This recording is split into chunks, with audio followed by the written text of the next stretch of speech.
सबजनालाई, मेरो नाम उमित कार्की र सबैलाई एडभान्समा ह्याप्पी तिहार।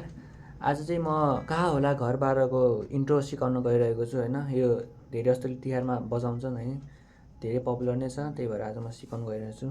हाम्रो सबैभन्दा सुरु हुन्छ 7 फ्रेटको 6 स्ट्रिङदेखि। अब 6 फ्रेटको 5th स्ट्रिङ दाम्ने, त्यसलाई नै ह्यामर अन गरेर 7 फ्रेटमा फेरि गर्ने, 5th स्ट्रिङको 7 फ्रेट अनि फेरि दुईचोटि यो गर्ने। अब सुन्नु भयो त के भयो भन्दाखेरि। अब त्यसपछि भनेको हाम्रो 5th स्ट्रिङको है 7 फ्रेटदेखि 9 फ्रेटसम्म जाने, ह्यामर अन गर्ने है। अब कतिजनालाई ह्यामर अन भनेको थाहा छैन होला। ह्यामर अन भनेको चाहिँ अब जस्तो हामीले यहाँ यो 7 फ्रेटमा भयो नि त मेरो 5th स्ट्रिङ, त्यसबाट अब हामीले 9मा गर्नुपर्छ ह्यामर अन। ह्यामर अन भनेको यो है। अब ह्यामर अन गरेपछि फेरि एकचोटि 9मा दाब्ने, त्यसपछि हामीले 4th स्ट्रिङको 8 फ्रेटमा 7 फ्रेटमा हामीले दाब्नुपर्छ फेरि एक। सुन है त कस्तो भयो भनेर।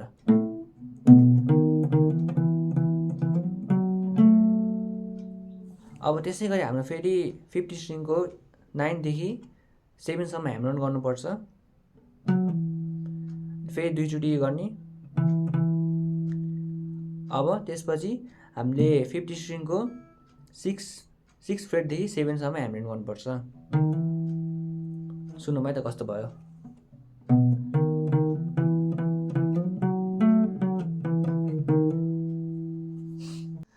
अब फेरि यसपछि नि हाम्रो लगातार त्यस्तै भइरहेछ, तर लास्टमा चाहिँ एउटा चेन्ज छ। त्यो चेन्ज के हो भन्दाखेरि हामी हेरौँ है त।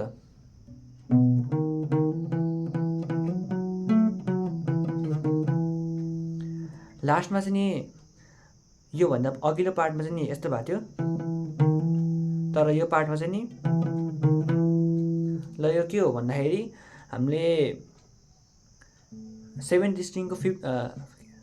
स्ट्रिङको 7मा लास्ट गऱ्यौँ नि होइन।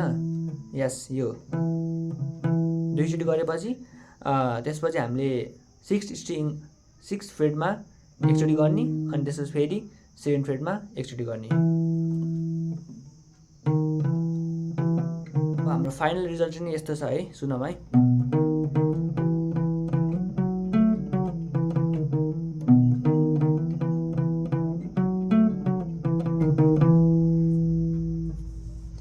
ल अब आजको लागि यति नै हो।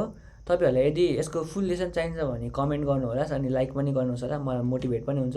र मेरो फर्स्ट भिडियो, सबैजनाले धेरै सपोर्ट देखाउनु होला। ल बाई बाई।